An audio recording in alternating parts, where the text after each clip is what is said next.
Good afternoon. Thanks for joining us Across the Fence. I'm Fran Stoddard. Forest land is our focus this afternoon. Forests are everywhere, and they provide numerous benefits, from recreation opportunities and wildlife habitat to cleaner air and cleaner water. When our woods are not well managed, they often become unhealthy, and that leads to disease and overcrowding. Forestry experts, including those here in Vermont, encourage all forest land owners, both private and public, to manage their woods sustainably. A multi-year project in the Hinesburg Town Forest serves as a case in point. Across the Fence's Rebecca Gollin tells us more. When two roads diverge in the Hinesburg Town Forest, one thing is certain. The town has a management plan in place for both of them. This town forest has had a management plan since its inception, but it needed to be updated. Pat Maynor is the chair of the Hinesburg Town Forest Committee, which oversees the forests in town. There are two: the La Platte Headwaters Town Forest, which is largely a wetland forest, and this one, the Old Town Forest.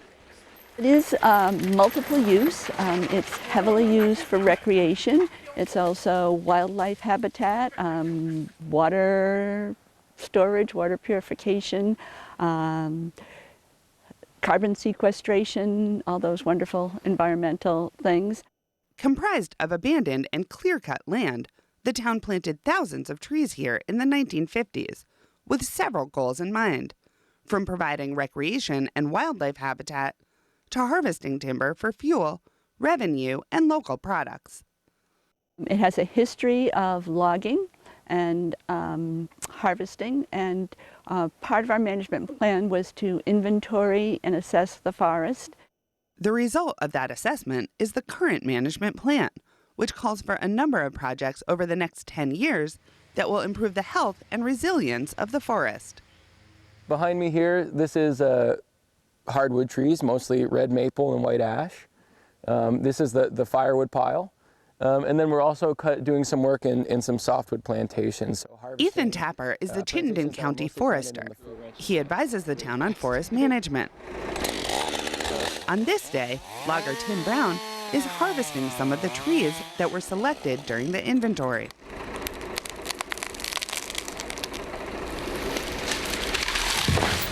But what I really saw was an opportunity to use these public forests to demonstrate what responsible modern forest management looks like.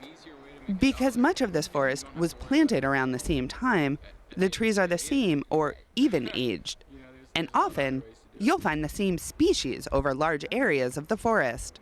What we want to do over time is be taking these forests, which are the result of these pastures, and be converting them into forests which are more like the forest that would have been here before all these pastures were cleared. And so one of the things, the attributes that I really stress in my management is trying to increase diversity. So we want to increase species diversity, so the number of different tree species that are present here. And we also want to increase structural diversity. And structural diversity in a forest context means the number of different age classes of trees or the number of different canopy heights. Forest diversity provides more habitat for wildlife, as well as often storing more carbon than an even-aged forest. And those are just some of the benefits that Tapper sees with this project. We are also producing timber. So we're at the same time that we're doing this, we're also producing an output, which is forest products, which are going to be building materials and firewood and paper and a lot of other things, and produced from a local source. We're also creating some unique habitat conditions just by putting wood on the ground. So by just leaving the tops of trees uncut and leaving them on the ground, we're doing a lot of good in terms of providing little pockets that are shielded from deer browse. The tips of those tops will sustain deer through the winter as well in the short term, and then providing soil stabilization and the organic material that will form future soils. Income generated from the harvest will be used to promote stewardship projects in both town forests, including trail maintenance and invasive species control. And while that is a clear benefit to the town, Tapper says it's not all about the money. We're not just here to cut valuable trees. The goal of this is not just to go out and treat this forest like it's our bank account. and just be extracting from it. The goal of it is that we're approaching this forest with a systematic management approach. It's active forest management with an eye on the future. In Heinsberg, I'm Rebecca Gollin with Across the Fence.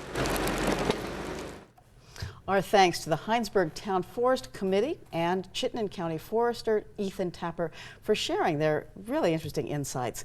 Joining me now is Kate Forer. Kate is the Community and Urban Forestry Outreach Specialist with UVM Extension. Thanks for being with us. Thanks for having me. You know, it's clear from our history that Vermonters value public forests, and it was actually over 100 years ago that the state passed legislation that enabled the creation of town forests. I love that fact. What do we know about those forests today? Well, Vermont has a really long and rich and proud history of municipalities owning forest land. In fact, there's over 68,000 acres of forest land owned by municipalities. And if you break that down, that's actually 168 different municipalities, and it's about 250 parcels. So like I said, you know, Vermont has a really rich and long history of municipalities owning forest land.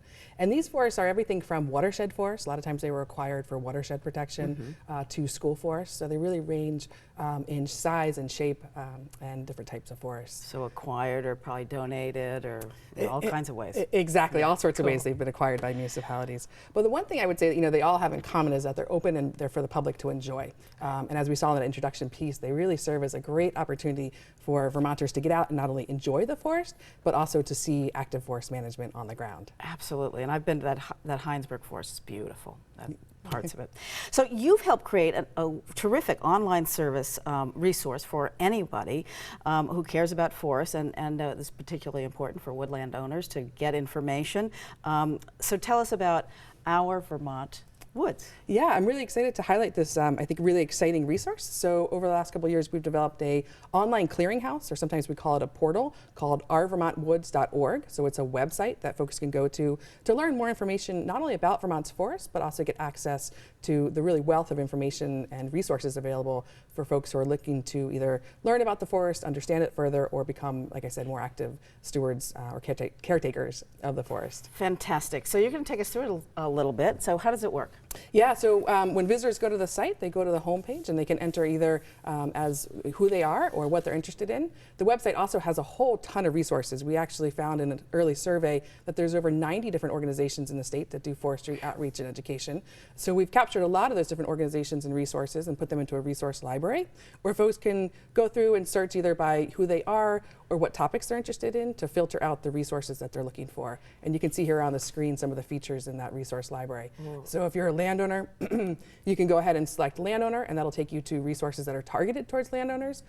If you're interested in a specific topic, you can search for those topics, or if you're looking for a resource type. So there's lots of different ways that we've tailored this resource for the folks who are looking for information about the forest. And you even have events.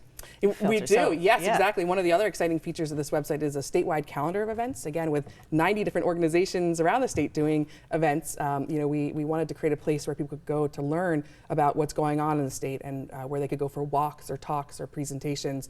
The other exciting thing about the calendar of events is that it's actually filtered by county. So if you live in Rutland County, you can actually select Rutland County and find events that are local or regional to you. And again, there's also ability to search by different topics. So if you're interested in wildlife or invasives, you can select those as well and find events that are focused on those topics. Wow, that's really powerful.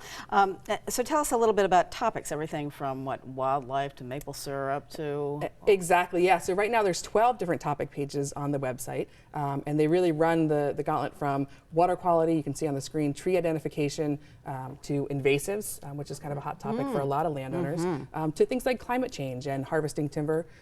So the topic pages are really, we've pulled together and compiled all the resources that we think are kind of the frequently asked questions or common resources for those topics. So if invasives, for example, so you go there, will it not only identify but also what to do about them? Exactly, yeah. So it'll connect visitors to not only information on how to identify invasives in their woods, but also management ideas and options to help get rid of invasives on their property. Fantastic.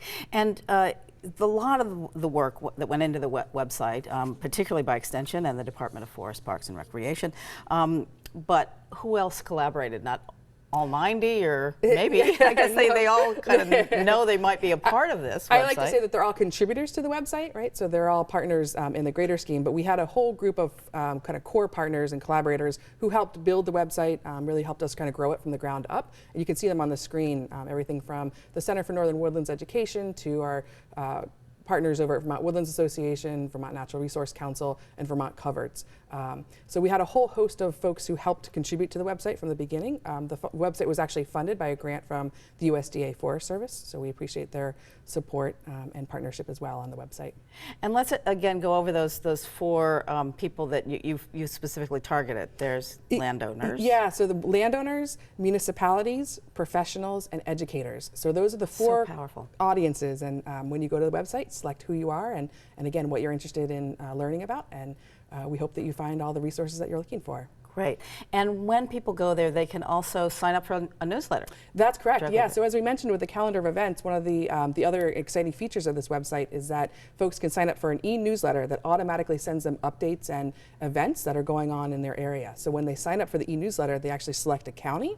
So the e-newsletter is geographically targeted, so you'll know what upcoming events are going on in your area over the next week or two. What a it's fabulous resource. It's a very popular resource, and we're excited to be able to offer that for folks to help them connect to, again, this, I think, vast array of resources and information and organizations out there, helping us all to educate ourselves about our forests here in Vermont. Okay, Kate, so we've been talking about the website, ourvermontwoods.org. It's a one-stop shop, comprehensive site for anyone interested in healthy forests. We've been able to tell you about several aspects, but there's so much more to explore, so go to ourvermontwoods.org and check it out. Kate, thank you so much for coming in and creating this wonderful resource. Great, thank you so much for having me. And thank you for joining us across the fence. I'm Fran Stoddard.